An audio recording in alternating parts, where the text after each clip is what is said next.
നല്ലൊരു തരിക്കഞ്ഞിൻ്റെ റെസിപ്പി കൂടി തരാം. നമ്മൾ തരികാച്ചിയ തരിക്കഞ്ഞി എന്നൊക്കെ പറയുന്ന ആ ഒരു സാധനം തന്നെ നല്ല വറവൊക്കെ ഇട്ടിട്ടുള്ള ആ റെസിപ്പി, ഒരു ഫുൾ റെസിപ്പി കൊണ്ട് ഒരു കിച്ചണിൽ ഹോട്ടലിൽ ഉണ്ടാക്കുന്ന റെസിപ്പി കൊണ്ട് തരാം കേട്ടോ. ബിരിയാണി ദമ്മ്, കട്ട്ലറ്റ് ഇല്ലേ, ചിക്കനാ, കൊച്ചുള്ളി, ഉള്ളിയൊക്കെ മുകളിൽ കിടക്കുന്ന കണ്ട മക്കളെ, അതാണ് സാധനം. നല്ല മധുരം കിട്ടും. പൊട്ടിച്ചോളി നമ്മളെ ചിക്കൻ ബിരിയാണി ഉണ്ടല്ലേ, പീസാണല്ലേ, ബീഫൊക്കെ നോക്കിയാട്ടെ എന്ത്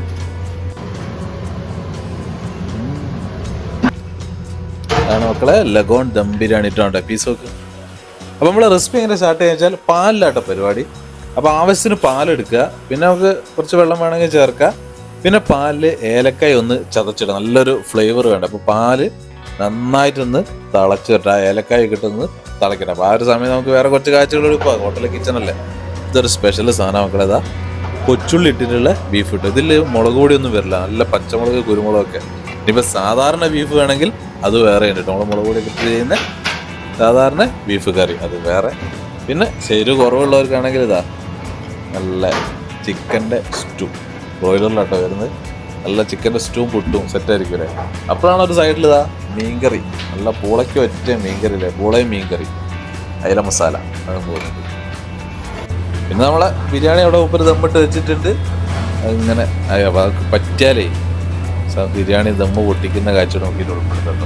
അപ്പോൾ നമ്മളെ പാലെന്തായാലും നോക്കട്ടതാ. പാലൊക്കെ നന്നായിട്ട് തിളച്ച് വന്നിട്ടുണ്ട്. ഇപ്പോൾ പാല് ഏലക്കായ് ഒക്കെ നന്നായിട്ട് അങ്ങോട്ട് തിളച്ചോട്ടെ. ഇനി നമുക്ക് ഇതിലേക്ക് റവ അല്ലേ, തരി കാച്ചവൻ്റെ റവയാണല്ലോ, അപ്പോൾ ആവശ്യത്തിന് റവ വളരെ കുറച്ച് ചേർക്കട്ടെ, കട്ടി കൂടിപ്പോരുത്.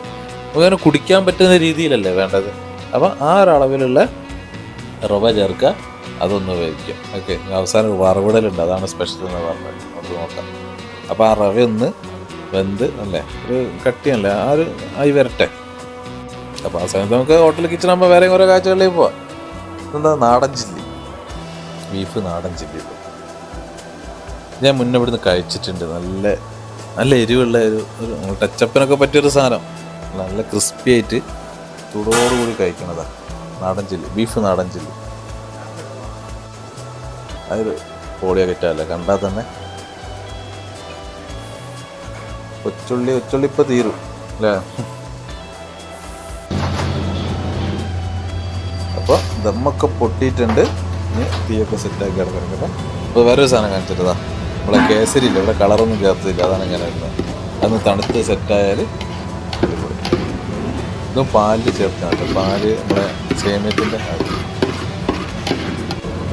ഒരു കഷ്ണം കോരിട്ടുണ്ട്, ചൂടോട്. അപ്പോഴാണ് അവിടെ കട്ട്ലറ്റിൻ്റെ പണിയുണ്ട്, ചിക്കൻ കട്ട്ലറ്റ്. അവിടെ പൊരിച്ച കോഴി ഇട്ടിട്ടാണ് ഒരു ചിക്കൻ കട്ട്ലറ്റ് ചെയ്യുക. നല്ല ടേസ്റ്റാണ്, നല്ല അഭിപ്രായമുള്ള സാധനം. ഞാൻ മുന്നോട്ട് കഴിച്ചത്, അതുകൊണ്ടാണ് പറഞ്ഞത്. പൊരിച്ച കോഴി വെച്ചിട്ട്, ഹോട്ടലാകുമ്പോൾ പൊരിച്ച കോഴിയൊക്കെ ഉണ്ടാവില്ല, അത് വെച്ചിട്ടുള്ള ചിക്കൻ കട്ട്ലറ്റ്. അത്യാവശ്യം നല്ല വലുപ്പമുണ്ടല്ലോ, കാണാൻ സൈസ് സാധനം. അപ്പോൾ നമ്മളെ തരികാച്ച് ഏകദേശം ആയി വരുന്നുണ്ട്. നമുക്ക് പഞ്ചസാര ചേർക്കണം, വറവിടണം. ഓക്കെ, അപ്പോൾ ഒന്ന് സേമിയെല്ലാം നമ്മളെ റവയൊക്കെ സെറ്റായി വന്നാൽ നമ്മൾ ആവശ്യത്തിന് പഞ്ചസാര, അത്യാവശ്യം മധുരം വേണം കേട്ടോ. ആ ഒരളവിൽ നമ്മൾ പഞ്ചസാരയും ചേർക്കുക, നന്നായിരുന്നു ഇളക്കി കൊടുത്തതിന് അവസാനം നമ്മളൊരു നുള്ള ഉപ്പ്, നമ്മൾ വീട്ടിലേക്കാകുമ്പോൾ ഒരു നുള്ള ഉപ്പ്, ഇവിടെ അതിന് ആവശ്യമില്ല. എപ്പോഴും നമ്മൾ ഒരു ബാലൻസ് ചെയ്യും ടേസ്റ്റ്, അതിന് വേണ്ടിയിട്ട് ആ ഒരു ഉപ്പും ചേർക്കുക. ഇതേ ഉള്ളൂ റെസിപ്പി എന്ന് പറഞ്ഞാൽ തരികാച്ച. അപ്പോൾ പാല്, ഏലക്കായ്, പഞ്ചസാര, റവ, ഇത്രയും സാധനം ചേർത്തുള്ളൂ കേട്ടോ. ഒരു നുള്ളിൽ ഉപ്പും ചേർക്കുക. ഇത് നന്നായിട്ട് അങ്ങോട്ട് വേവിച്ചെടുക്കുക. ഈ ഒരു പരുവത്തിൽ കിട്ടും. ഇങ്ങനെ തണുക്കുന്ന വെച്ചാൽ വറ്റിക്കൊണ്ടേയിരിക്കും. പിന്നെ ഒന്ന് വറവിട്ടെടുക്കുക. അതിന് നമ്മളെന്ത് ചെയ്യുക, നമ്മളെ നെയ്യിൽ, വീട്ടിലൊക്കെ ഉണ്ടാക്കുമ്പോൾ നല്ല നെയ്യിൽ അങ്ങോട്ട് വറവിട്ടെടുക്കുക. അണ്ടിപ്പരിപ്പ്, നമ്മളെ മുന്തിരിയില്ലേ, കിസ്മിസ്, അതൊക്കെ ഇട്ടിട്ട് ഒന്ന് വറുത്തെടുക്കുക. നന്നായിരുന്ന് അണ്ടിപ്പരിപ്പൊക്കെ ഒന്ന് മൂത്ത് വരട്ടെ. എന്നിട്ട് അതിലേക്ക് കുറച്ച് ചെറിയുള്ളി മുപ്പടാട് അരിഞ്ഞ് വെച്ചിട്ടുണ്ട്. ഞാൻ എന്തിനാ ചോദിച്ചപ്പോൾ ഇതിലേക്കുള്ള പറഞ്ഞിട്ടുണ്ട്. അപ്പോൾ കുറച്ച് ചെറിയുള്ളി നൈസായിട്ട് അരിഞ്ഞ് അതും കൂടി, ഞാൻ സത്യം പറഞ്ഞാൽ ഇതുവരെ കഴിച്ചിട്ടില്ല, എൻ്റെ വലിയ ഐഡിയ ഒന്നുമില്ല, എന്നാണ് ഇപ്പോൾ കണ്ടത്. അത് നേരെ നന്നായിരം അങ്ങോട്ട് മൂക്കണം ഉള്ളിട്ടോ. എന്നിട്ട് ഇതിലേക്ക് അങ്ങോട്ട് ചേർത്തത്. ഇതാണ് നമ്മളെ തരികാച്ച്. ആ ഒരു കൺസിസ്റ്റൻസി ഉണ്ടല്ലോ, ആ ഒരു ലെവൽ നമുക്ക് കുടിക്കാനുള്ളത് ലെവലുണ്ട്. അതൊന്ന് ഞാൻ മൂടി വെച്ചാണ്. ഇപ്പോഴത്തെ ചോറിൻ്റെ പണിയൊക്കെ തുടങ്ങിയിട്ടുണ്ട്. ഒന്ന് തണുത്തിട്ട് നമുക്കത് കഴിച്ചു നോക്കട്ടെ. ആ സമയം കൊണ്ട് നമുക്ക് ബിരിയാണി ദമ്മ് പൊട്ടിക്കുന്ന ഒന്ന് കാണാം. നമ്മളെപ്പോൾ വന്നാലും ബിരിയാണി ദമ്മ് പൊട്ടിക്കുന്ന കാഴ്ച കാണാതെ പോകാൻ പാടില്ല. അതാണ് നമ്മളെ പ്രത്യേകിച്ച് നമ്മളെ കോഴിക്കോട് പച്ചക്ക് ദം ചെയ്ത ബിരിയാണി അത് പൊട്ടിക്കുള്ള ഒരു സ്മെല്ല്. അപ്പം അതൊന്ന് കണ്ടോളി കാഴ്ച.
ചിക്കനാട്ടോ, ലഗോണിലാണ് നമ്മൾ ബിരിയാണി. റൈസ് ആണല്ലേ ഇത് റാസാക്കുക എന്ന് പറയാം. അതിൻ്റെ നീരൊക്കെ കൊടുത്ത് റൈസ് നല്ല ഫ്ലേവർഫുൾ റൈസ് പീസ് ഞാൻ കാണിച്ചു തരാം. ഇതാണ് നമ്മളെ ലഗോണിൽ ദം ചെയ്തെടുത്ത് മലബാർ സ്റ്റൈൽ ബിരിയാണി എന്നൊക്കെ പറയുന്നത്. ഓരോ നാട്ടിൽ ഓരോ ബിരിയാണി, ഓരോ ഫ്ലേവർ, ഓരോ ടേസ്റ്റ്, ഉള്ള സ്മെല്ലാട്ടോ.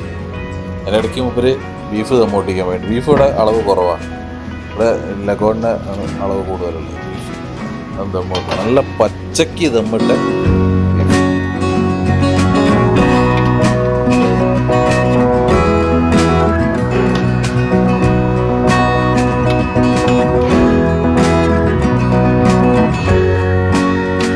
പീസ് കാണിച്ചു തരാം കേട്ടോ. കണ്ടല്ലേ എന്താ പീസിലെ ബീഫ് ബിരിയാണി.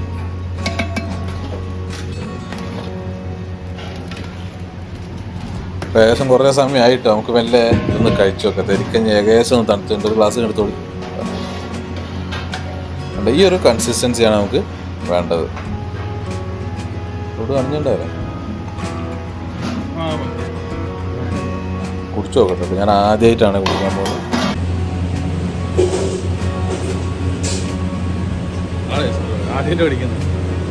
അപ്പം എന്തായാലും ഒരു ഫുൾ റെസിപ്പി കിട്ടിയല്ലോ, ഉണ്ടാക്കി ട്രൈ ചെയ്ത് നോക്കി കേട്ടോ. അപ്പോൾ പിന്നെ ബാക്കി പണികളൊക്കെ അങ്ങനെ പോകേണ്ട. ബിരിയാണി ഇപ്പം തീരുവിടെ ലഗോൺ ദം ബിരിയാണി. ഇപ്പോൾ സ്പോട്ട് നമ്മൾ കോഴിക്കോട് തന്നെയുണ്ട്. നമ്മൾ ആമീസ് കിച്ചൺ ഉണ്ട്, തടപ്പാട്ടെ. ഗൂഗിൾ മാപ്പ് ലൊക്കേഷൻ തരാം. നമ്മുടെ മുന്നേ വീഡിയോ ചെയ്തിട്ടുണ്ട്, നമ്മുടെ പേജിലൊക്കെ കിടക്കുന്നുണ്ട്, ചാനലൊക്കെ അത് കിടക്കുന്നുണ്ട്, ആമീസ് കിച്ചൺ. ഓക്കെ, അപ്പോൾ അതെന്തായാലും ഒന്ന് തരിക്കഞ്ഞ് കുടിക്കാൻ വേണ്ടി വന്ന് കിട്ടിയ വീഡിയോ ആണ്. അടിപൊളി സാധനം. അപ്പോൾ ശരി, എല്ലാവരും ചാനൽ സബ്സ്ക്രൈബ് ചെയ്താലും അടുത്ത വീഡിയോ കാണാം.